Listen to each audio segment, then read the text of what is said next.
All right, welcome back to another episode. This one is a special one. We've actually officially made it a full half lap of Australia.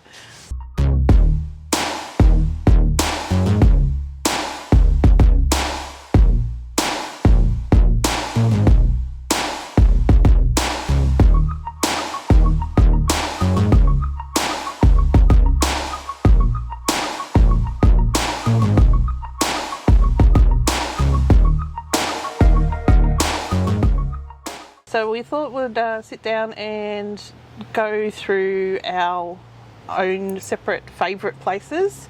So for those of you who don't know, who may not have followed us from the start, we originally started from Melbourne, stuck around Victoria for a little bit while the car got upgraded, and then we went up the east coast. Went anti-clockwise Basically up to Darwin, and then sort of straight down the middle, then off to South Australia for a little while, and then sort of now we're back up to where we sort of missed originally. Now, the reason we went anti-clockwise was because of the time of the year that we started. We knew we wouldn't be in Western Australia at the right time of the year. So for us it was the more logical choice to go up the east coast. Mind you, it did take us a while to decide though, didn't it? Yeah. It did. We spent many a week deciding, because we did hang around Victoria for a little bit we're waiting for the car to be finished, to have the upgrades done. We were sort of tossing and turning for a long time, but so that's originally why. So I've managed to get a top 10 of my favourite places that we've gone to in our half lap. Did you manage to get top 10? Yeah. Yep. And mine are for varying reasons, but did you want to go through your top 10 first? Okay, no particular order. Yeah, no order. No particular order. I've got to put my glasses on because I can't see anymore. Okay, from New South Wales, starting off with New South Wales, Port Stephens. I've always liked Port Stephens. Many years ago when I was a lot younger, I used to do a heck of a lot of diving up there. Got all my certifications up there. In particular, I love Stockton Beach. Get out there in the four drive and go along Stockton Beach. Awesome fishing, but it's just an awesome playground to get out there, which you can't do in Victoria on a beach. There is one location in Victoria you can actually get out in the dunes. I'll get to that. Number 2. And by the way, sorry to interrupt, but we actually haven't shared our favourite places with each other, so I'm not sure what Chris's are and he's not sure what mine are. Number 2, and I think this is the most all-time favourite so far, would be Bitter Springs at Mataranka. Going down that what is it called? It's not a river, it's a creek. The natural, the hot water going down the creek, the crystal clear, or the aqua blue water. It's just so relaxing. Even though it was 43, 44 degree heat outside and the water was around about 32.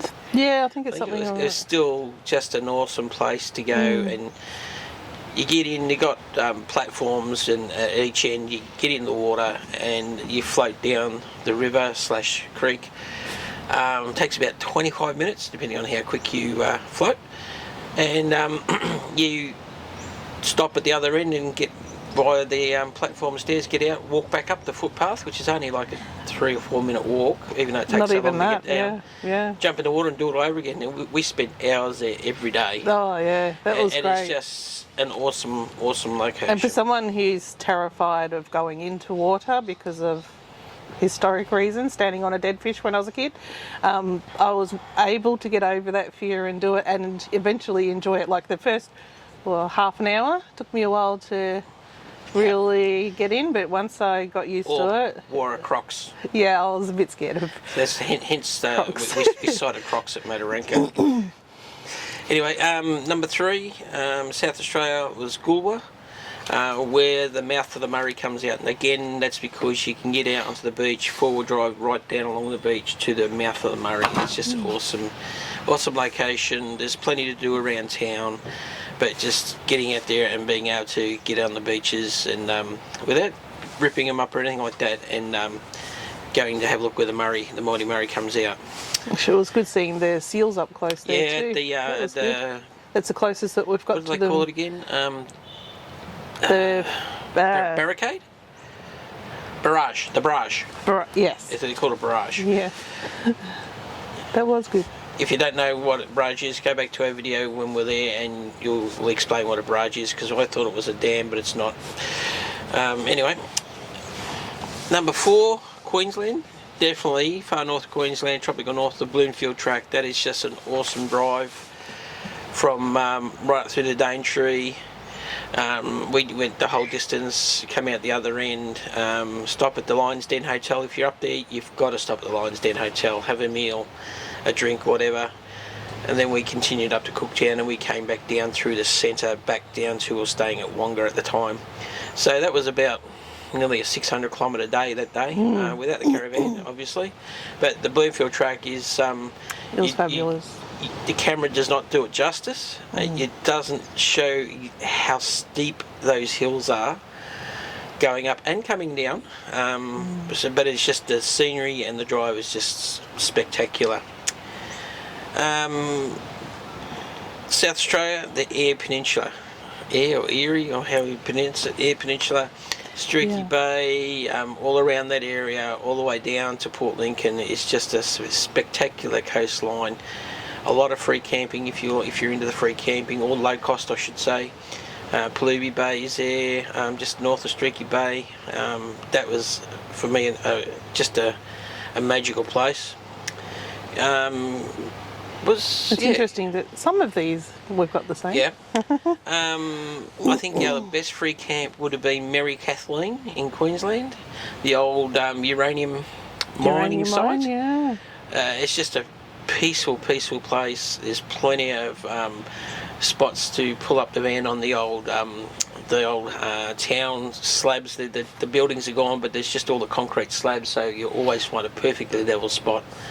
Have your open fires. There's plenty of open fire rings there. You don't have to even set up your own, but there's just an awesome peaceful place.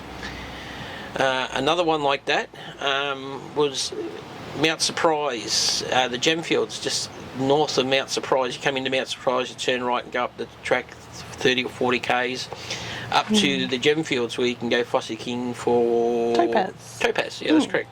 That was also a low-cost camp. It wasn't free, but there was a caretaker on site. But just an awesome campground, right on some water. It's just a really peaceful time. Number 8 was basically the whole of the Atherton Tablelands. We stayed up there for, I can't remember how long we were on the Atherton Tablelands for now. It's quite a few weeks, yeah. Mariba, Walkerman. Were the two places we stayed at. The Mariba Rodeo Grounds. Awesome place to stay at. Huge area, power and water. Walkerman is just a little town in between Mariba and Atherton itself. Awesome little caravan park. From those two locations, you can day trip the whole of the Atherton Tablelands and see whatever you need to see. You don't have to. You can choose and stay. The only reason we moved on from Walkerman is ours. We couldn't get any longer. We'd extended, and then we couldn't extend anymore, so we moved on. But Atherton Tablelands is just a phenomenal place to kick around. Darwin is now number 9. It is just such a laid-back city. Coming from Melbourne, we actually picked up a house set up there, and Paul and Carolyn, they were aghast that we said we were going to head into the city at about 3:30 in the afternoon. They said, "Oh, it's peak hour. You can't go now." It's like, peak hour. It's nothing. It's like half a dozen cars or that, but it was just an awesome laid-back town. I've never been to Darwin before. This first time there. It's just an awesome place. Really good vibe, wasn't it? Yeah, really just good. Beautiful laid vibe. Back, yep. And as I said, number 10, Portland in Victoria. Been going down to Portland for many years. Back again when I was younger, we used to race off-road buggies, and used to go out to Swan Lake. It's the one and only place in Victoria that you actually get out in the dunes. But you've got to be a member of the Portland Dune Buggy Club to go out onto the dunes. You can take day membership, or you can take a yearly membership. It's up to you. You can camp out there. There is now, I think there's drop toilets now. It's changed heaps, the camping ground. They've made it heaps. But But the town itself is just another laid-back town. It's not busy. It's just got everything you need.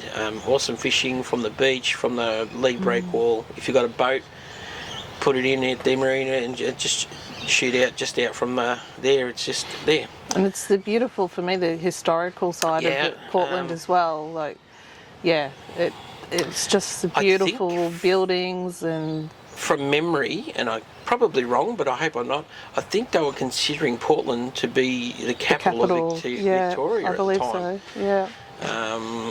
Obviously it didn't happen, but yeah, it's just an awesome place. So that's the top 10 so far.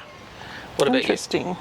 Well, yeah, I've got some of those. Some of them are for different reasons.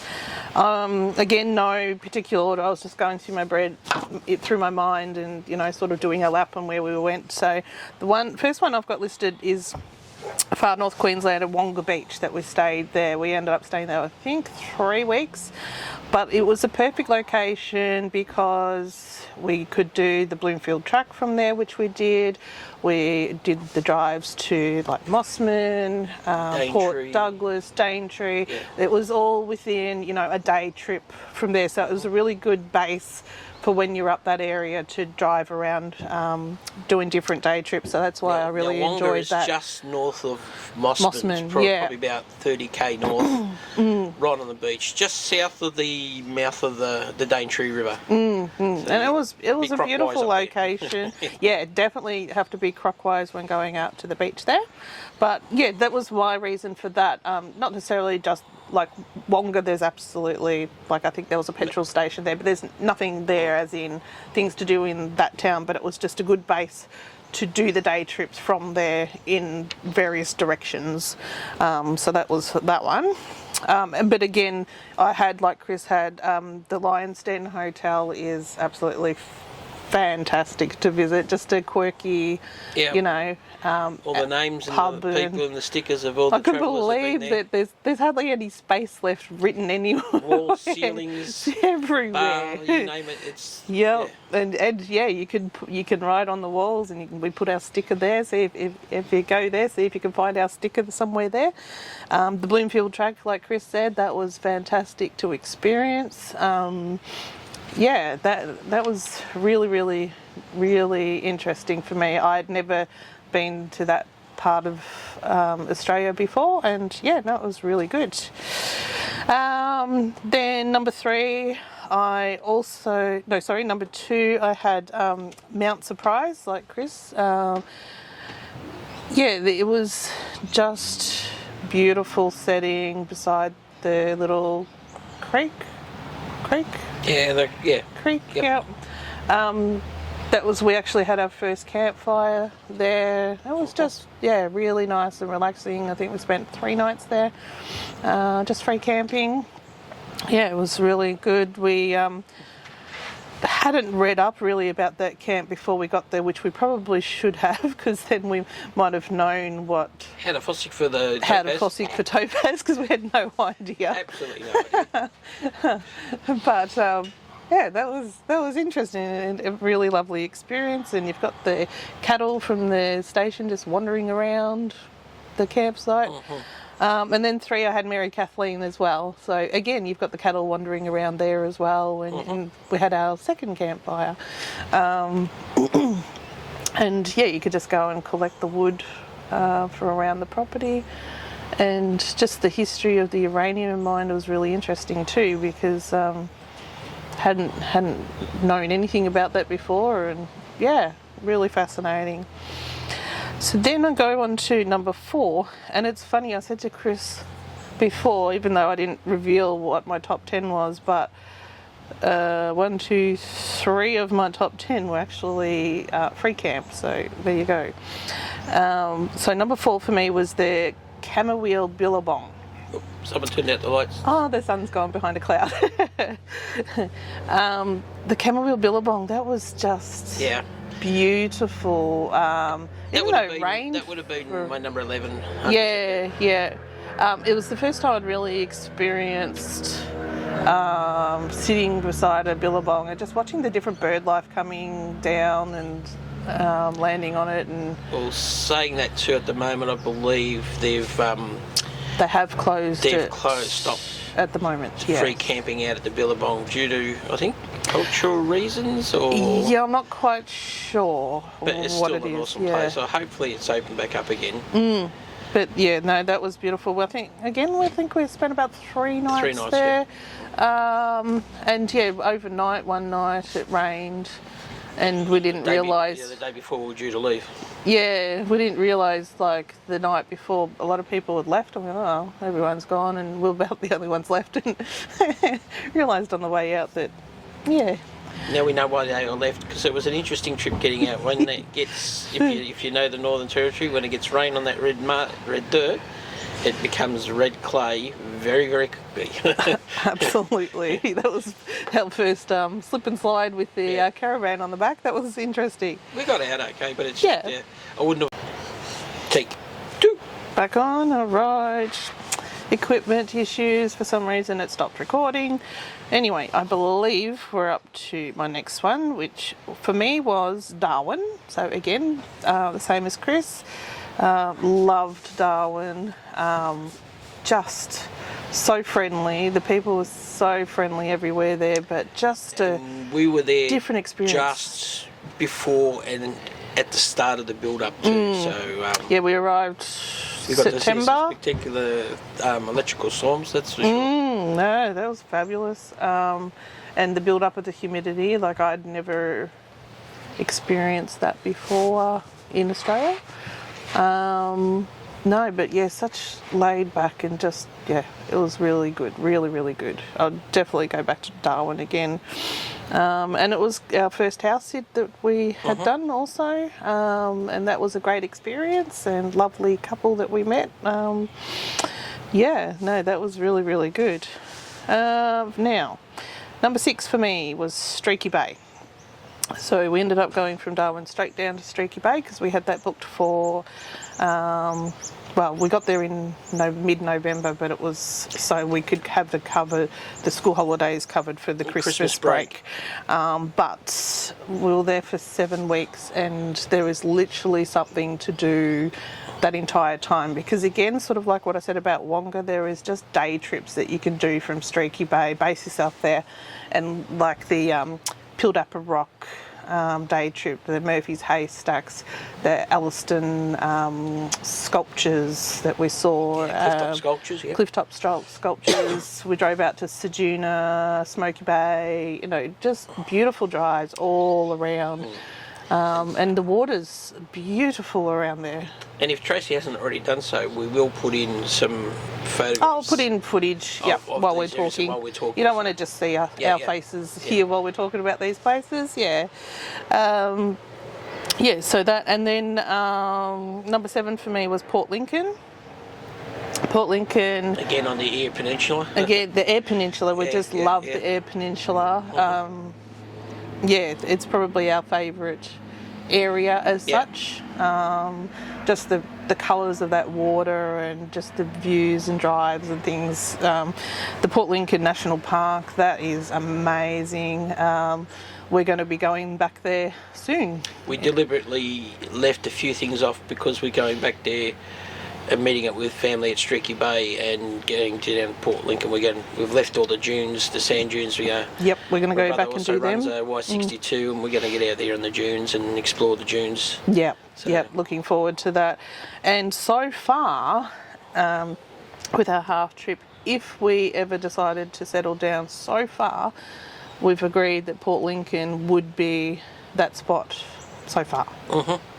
Still another half of Australia to visit yet, and there's a whole heap of other country that we haven't seen. We've just done a coastal half lap, so except for the bit except for down the middle, but yeah. Yes. Then for me, number 8 was Eden, that we just spent a month. We ended up there a month. That went so fast. Yeah, I know. But just we had fun fishing, and our little fishing competition started. Both myself and Tracy, neither of us had been, or for me in particular, I hadn't been into that part of southern New South Wales and from Victoria, I've like Lakes Entrance up. I'd never been along that coast at all, ever.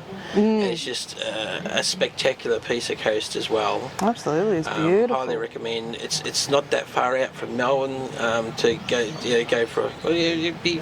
Well, it took us about 8 hours towing, so yeah. So it'd be a full day drive, but it's certainly a long weekend or an Easter would be awesome. There is plenty of accommodation in the caravan parks.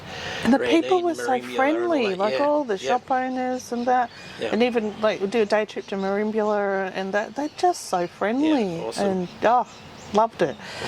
So that was number 8. Number 9 for me, again, like Chris, Mataranka, Bitter Springs. I mean, again, like Wonga, the Mataranka itself has like 2 shops, 3 shops or something that you're not there for that really, but just Bitter Springs. Floating down that water, and I never thought I would say something like that because of my fear of the water, but it got me, and I would do it again and again, I think. Yep.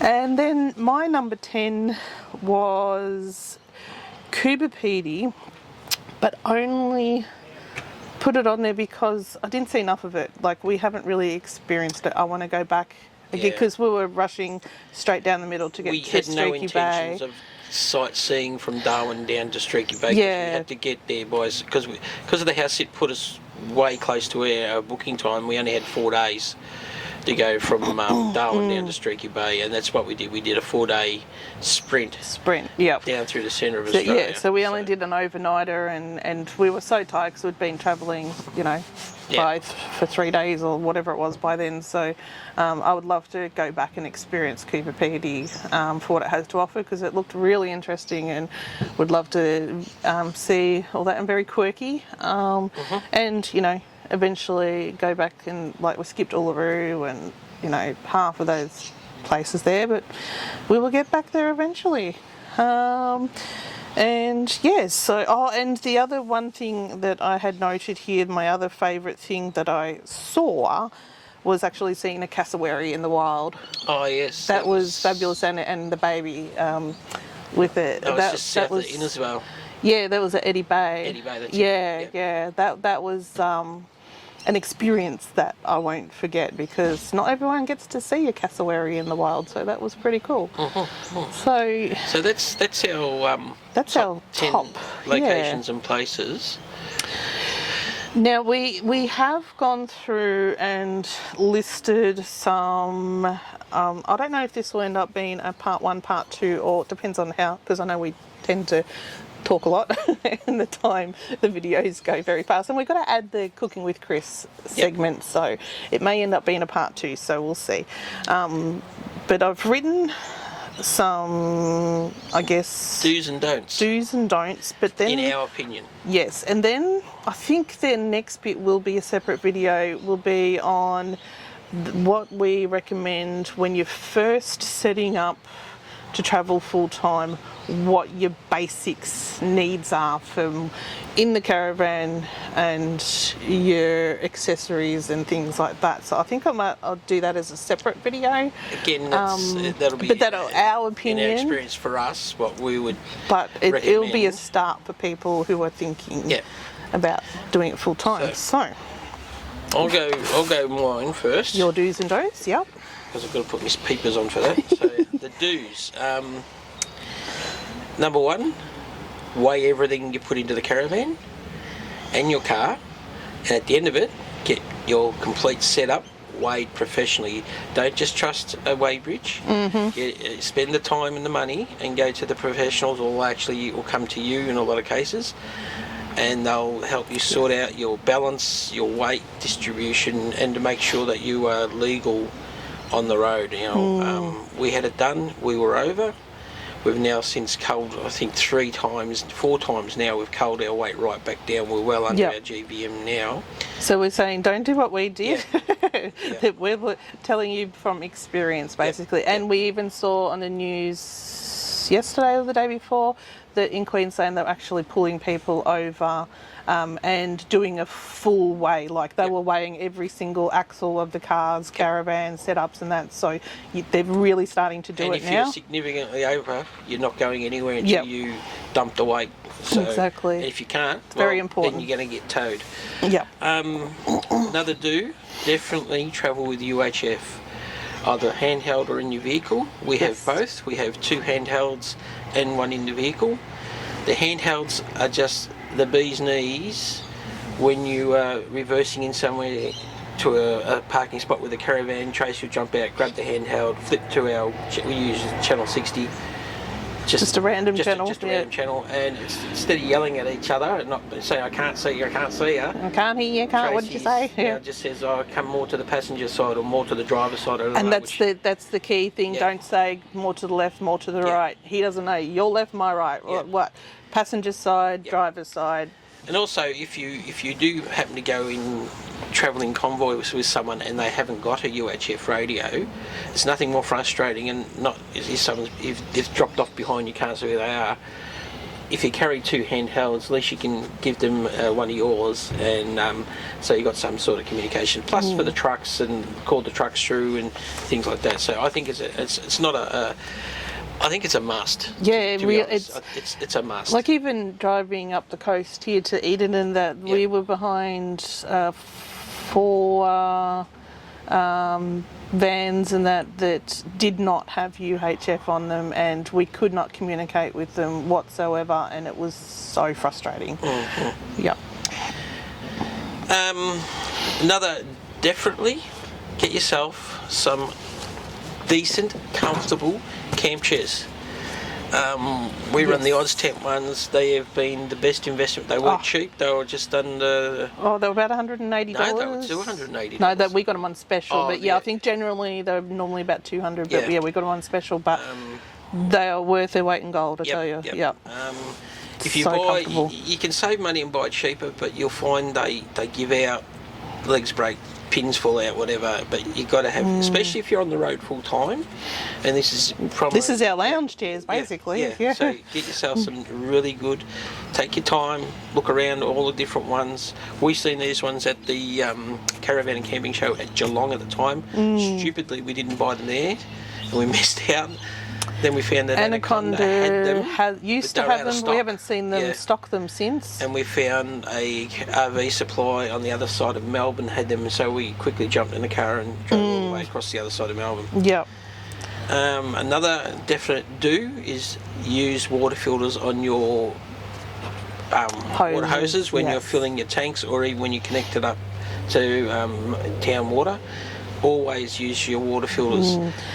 Because you just don't know, but if, like, sometimes you're using bore water, sometimes you're using other water, and because when you're travelling too, your tummy might be used to, a certain type of water, and then you move to another area and it's different, and your tummy can get easily upset. But it also takes any parasites and stuff like that out. Okay.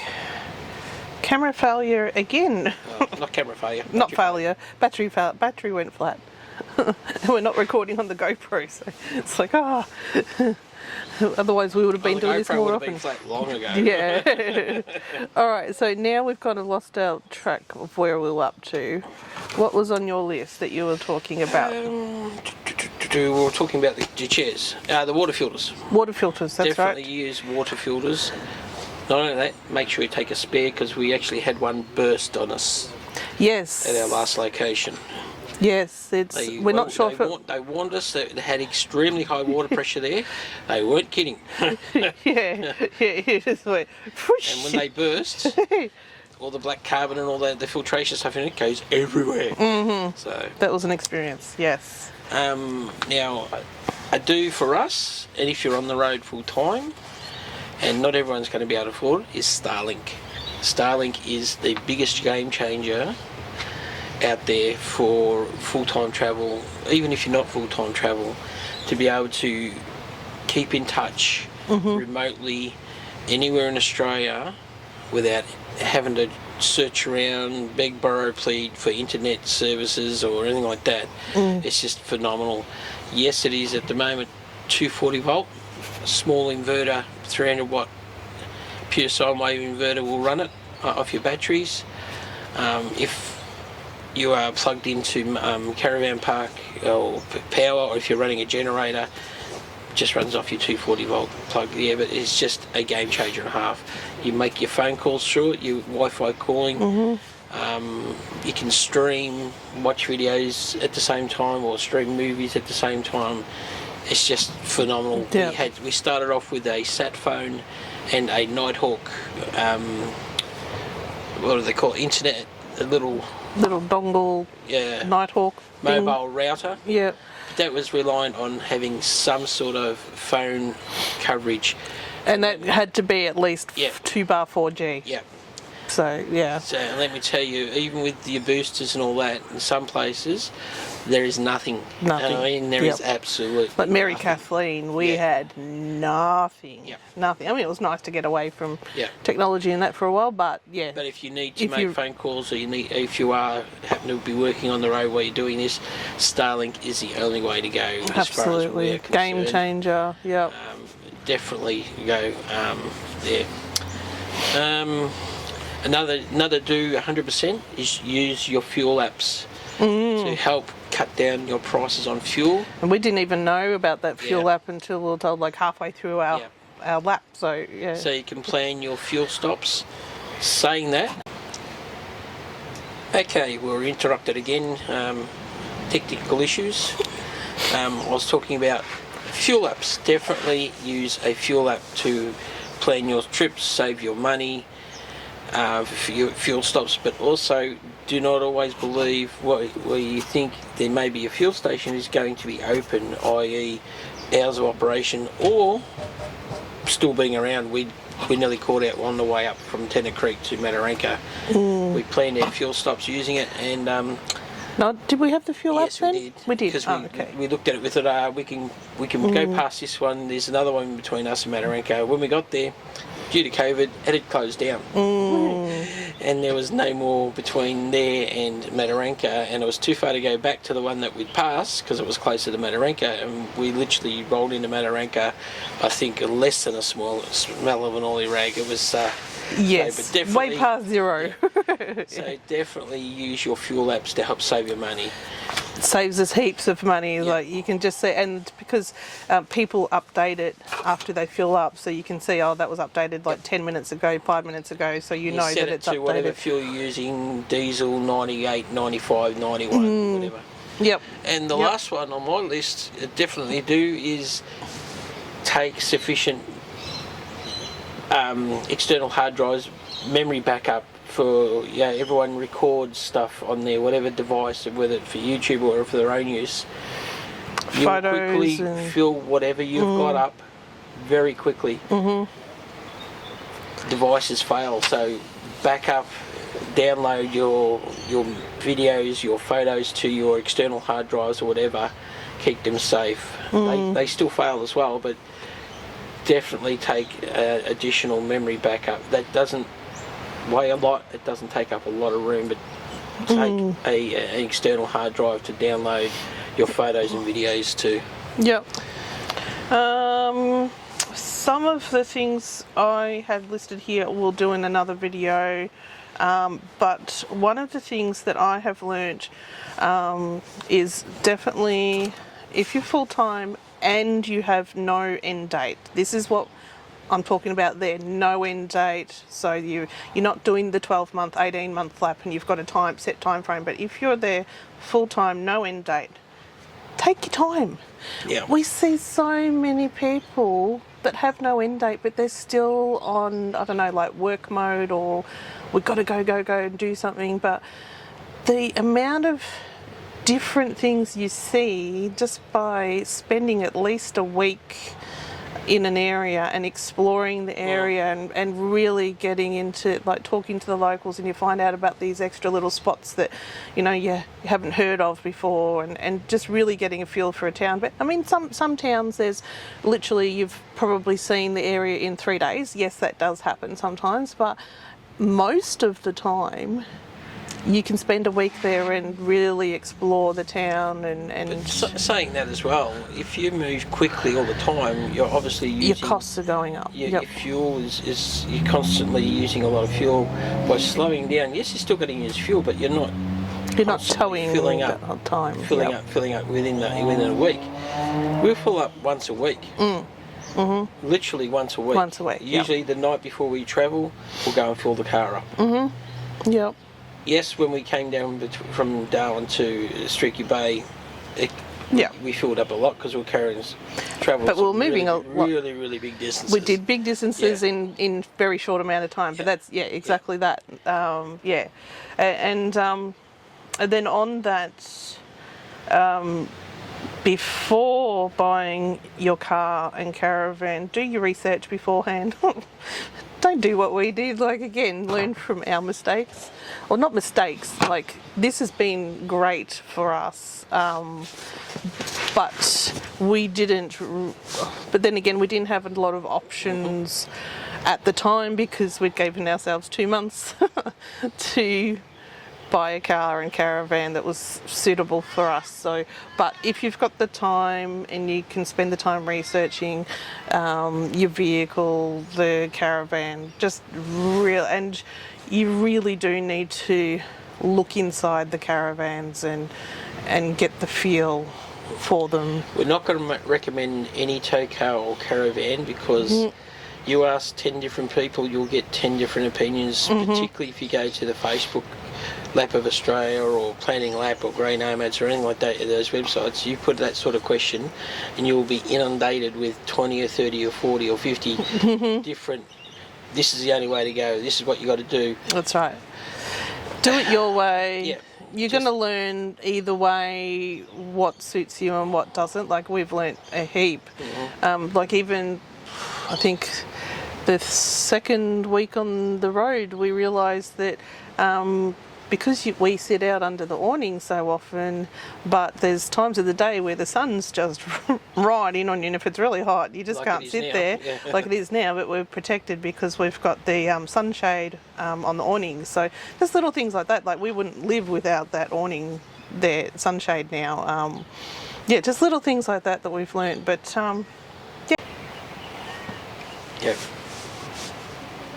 Okay, so the other, I do have other things, as I said, but that will go into another video. But I guess my biggest tip would be you don't have to have the latest and greatest. You don't have to have the $150,000 caravan and the $300,000 American truck or whatever to be happy and be comfortable and travel Australia. You do if you buy a big giant caravan. Well, yeah, if it's a caravan that's way too heavy. Carry the kitchen sink plus the vanity and the ensuite. That's right. But look, you can be happy. You can have a 1986 caravan if it's fully working and it's well maintained and travel in that and be happy as a Larry. So, like, even for me, I see other people out there on the road that have got this, and then they say you've got to buy that and you've got to have this and you've got to have that. You don't. You really don't need all these gimmicky little things, to be honest. And there are a few essentials, like there are a few little essentials. Your water filters and things like that. You really must-haves. Yeah. But that's for your health, not. But you don't have to keep up with the Joneses, as they say. Yep. Look, everyone likes to have the best they can get. Don't get me wrong. We'd like to, our caravan installed for sale behind us. Now we've found, after how long are we on the road now? Well, in about 2 weeks' time will be 1.5 years. So 1.5 years, we've found a 19'6" for us is too small. Particularly where you get caught, when we're at Mount Gambier, when the patrol had spat a alternator and we're waiting on repairs. It rained, I think out of 3 weeks, there was 2 days it didn't rain. So that's when you appreciate that little bit extra room, even though you have an awning, but if it gets cold... Yeah, it was cold as well. Like that, so, a little extra room. Some people are fine, some people even got small, and that suits them, but for us, in our size, even to the point, if you are out and about and you're looking, call into caravan parks when you stay somewhere, and just talk to the people out there with their caravans and ask them what they feel of their caravan, and people will quickly tell you what's wrong or what's wrong with it. They're no one's brand biased in that regards. They are 100%. We haven't any issues. Oh no, we've had this wrong, we've had that wrong, and there was one particular brand. We met a guy. He said he bought, because it was one of the biggest in Australia, and it was a particular year that they had suspension issues, and he sold it within 3 weeks. And then 10 months later, they did a recall on them. But then again, like we've talked to some people that had great Aussies as well, and They've had problems. some have had horrendous problems, but we haven't had any. So, it's difficult. It is difficult. It's like buying a car. You can get the best car. Monday morning car or Monday morning caravan. You can get a lemon in cars, caravans, whatever. But do what pleases you. Yeah. So to finish it off, I've got some don'ts. Oh, okay. Don'ts. Don't. Number 1, don't take too much stuff. Yes. Everyone, I guarantee you, will start off with way too much stuff than what they actually need. Even we did. And we thought we were pretty good with what we were packing. We were conscious of what we, to the point where we only got like 4 knives, four forks, and 4 that'll teaspoons. be in the other video. Like that. So stuff that we thought we'd use and we're going to use, we no longer have because we hadn't used it. So don't take too much stuff. And we've still got some things that we're going to get rid of. Another one, don't believe all the reviews you see on all the camping apps like Wiki Camps or Camps Australia and all that. They are not all accurate. We've had some really horrendous reviews we've seen, and when we've been out and about, we were looking at some free camps to move to, and we thought, we'll go there anyway, and we rolled in there and they were fine. So absolutely because perfect. some And same of with them caravan allow parks you as to well. upload your own reviews without being checked out. Some people have been misleading with their reviews to stop people. Okay, as I was saying before, my phone rudely interrupted me and disconnected us. Is don't believe all your camping apps, all reviews. A lot of them are right. A lot of them are misleading deliberately to keep people away from their favourite camping spots. So again, but also research. some people's opinions on a site, like even a caravan park, can be so different to what you like. So we've gone to some, decided to go anyway, even though it had really bad reviews, and we've had the best time, and it was been fantastic. So you can't always rely on those reviews. But anyway, another one. I've got a couple more. You're still going. Rush me. You asked me to do this and I did it. Then you're not going to let me say it. Okay, I already said about nice folks. Don't pass a survey when you're in remote outback, when you're down to half full. Stop and fill up. Again, as we spoke about before, we did that. We thought we would make the next survey, which we did, but the survey it closed down. So my advice is, if you're getting down towards half and you're coming up to a fuel stop, unless it's horrendously dearer than anywhere else, stop and put fuel in. So just in case. Yep. And the biggest one is, for me, don't leave your travels until it's too late. Do it while you can. Do it while you're young enough and you're fit enough to. Because some of these locations, particularly in Western Australia, some of the gorges and that, there's some pretty good hikes. You have to get in there and do a lot of rock hopping and all that to get to enjoy fully. We haven't been there yet, but we've watched plenty and we've had family members who've been there. Some of the locations require a bit of, if you want to enjoy all of it, will require a certain amount of mobility to get into.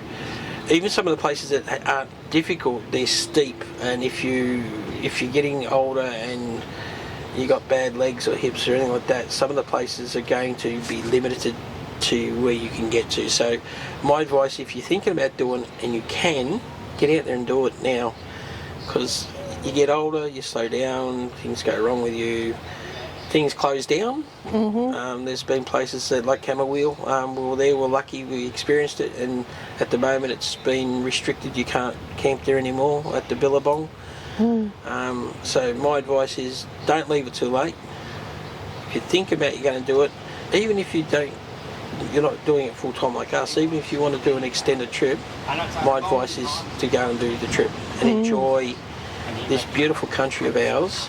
There is so much to see and do around Australia that is free, low cost. There are some pretty horrendously priced attractions, but there's usually a good reason for that, like the horizontal falls, because the location and what it costs to run those and things like that, but they're once in a lifetime things. So pick and choose which ones you definitely want to do and save for those and put that aside. Because budgets can be blown very, very quickly travelling full-time around, because every place you come to, there's, an attraction of some sort in every area. So, yeah. Saying that, there's also a lot of small town museums that are like donation entry or gold coin entry or something like that you can go into, and they are history of this great nation of ours. Absolutely. And it's the history of where you are at the time, and that's where you can find out about the area too. The people who are usually manning them are a wealth of information. They're usually volunteers and volunteers, local. And they're glad to share the location, the history, and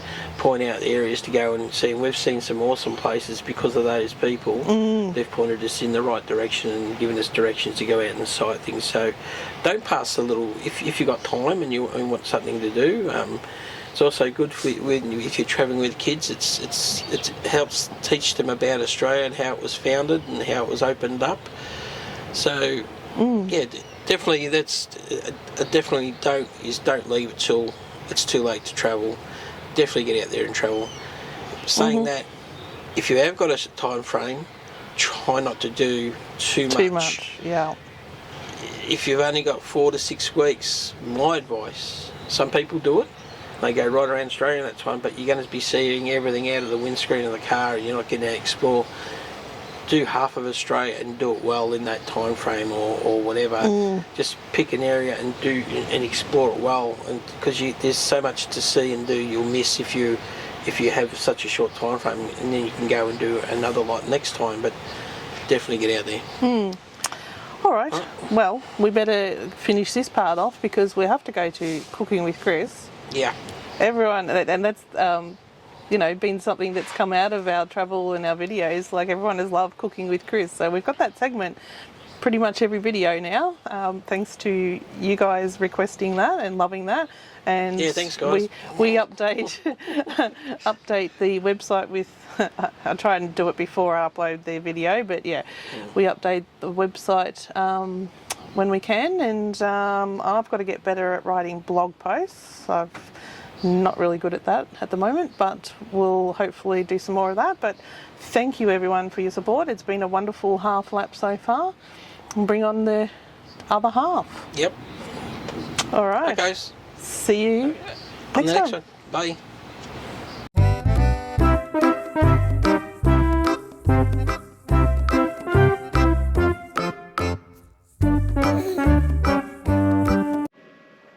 Hi everyone, welcome to another episode of Cooking with Chris. Tonight we're going to do a dessert or a snack, whichever way you prefer. It's my take of an apple roll-up. It's pretty simple. We'll go along and we'll get started. So first of all, we're going to prep up our apples. So I've got I've cheated and used a tin of apple pie filling. So to that, we're going to add some cinnamon sugar,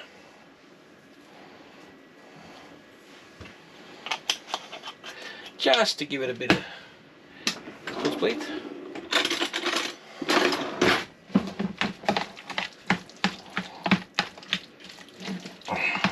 Just give that a bit of a stir around.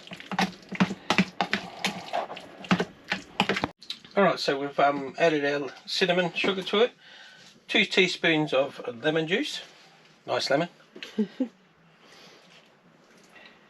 Yeah, about that much.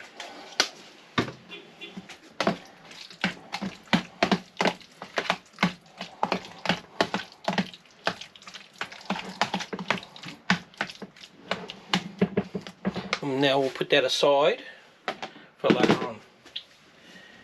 on. Big knife. So what we're going to do now, we're going to take our bread and we're going to cut our crusts off. Oh, my knife needs to sharpen.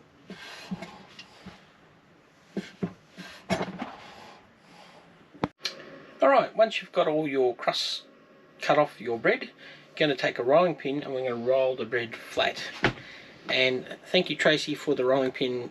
Your help was greatly appreciated. No problem.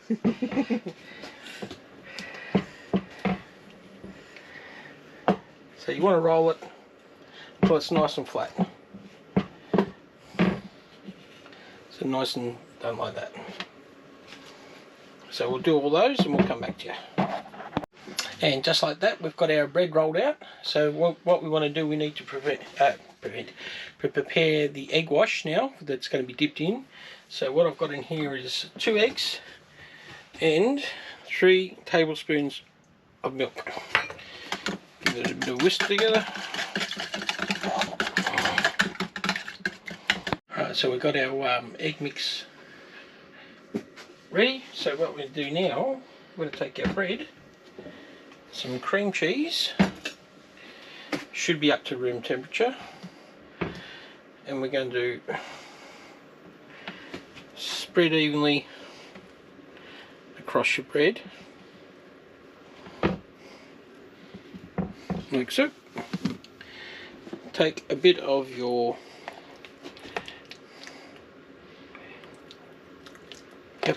apple filling, excuse your fingers,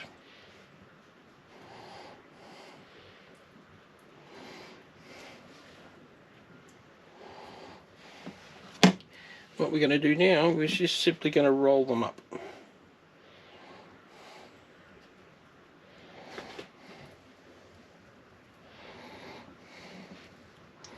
So like that. We're going to prep all those. Once they're all rolled up, we're going to clear the stove top. Then we're going to dip them in some egg and we'll get them into the frying pan. Okay, so we've got all our apples rolled up and filled. So now what we're going to do is take them one by one. After we put a tablespoon of butter in the pan, that is, over medium heat. We're going to take these, put them in the egg wash.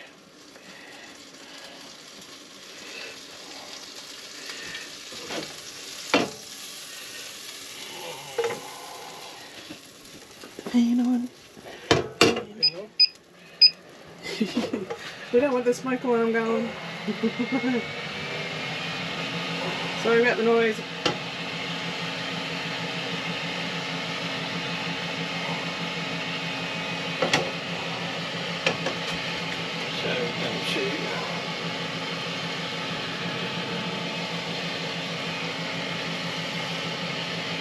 Once you've put them in the egg wash, put them in the pan with the rolled up part down first.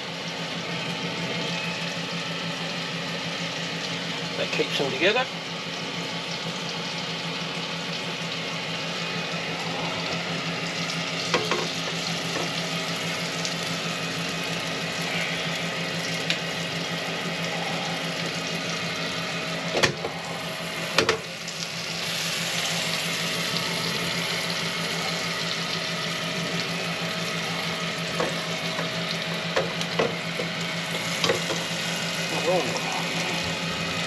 And just need some tongs.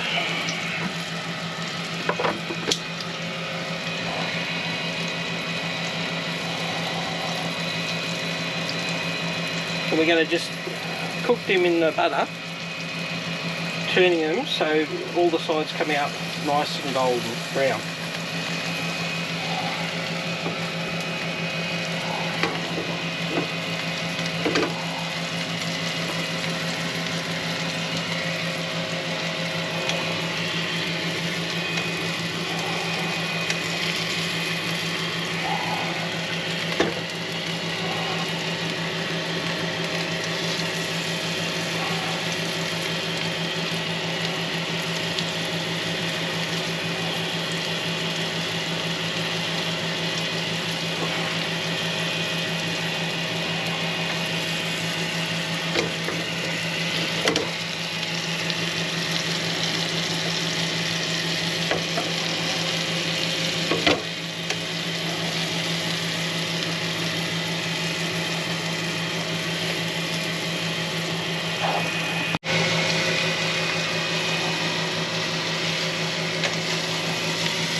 So what we're doing is just keep on turning them till all the sides are golden.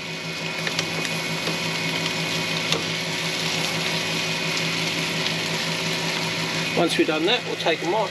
Then in another container with some sugar and some cinnamon, just roll them around in that. That's ready to go.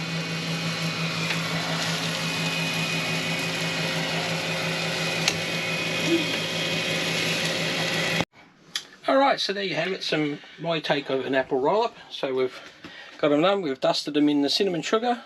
Now to serve them. Just a drizzle. Golden syrup over the top.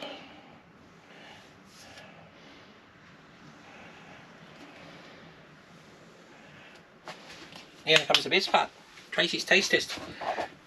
My taste test this time. Yep. Oh. Well, hang on, let's flip over. Okay, now for the all-important stamp of approval.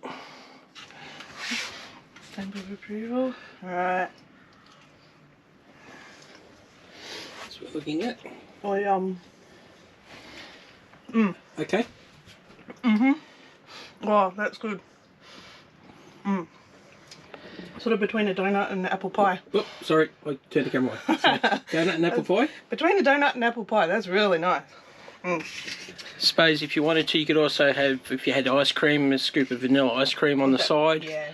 I think it would probably really benefit as well, but yeah, that's it. So it's a pretty simple dessert. Bread, bit of apple, some cinnamon, egg wash into the pan, roll, some cream cheese, but yeah. So give it a go, guys. Let me know in the comments below if you've tried it and what do you think. So yeah, the recipe will be on the website, Aussie Encounters. Go to the website, go to the menus page. There will be a link to the, there will be a recipe there, and it'll be linked to the video as well. So yeah, thanks guys. See you on the next one. Bye.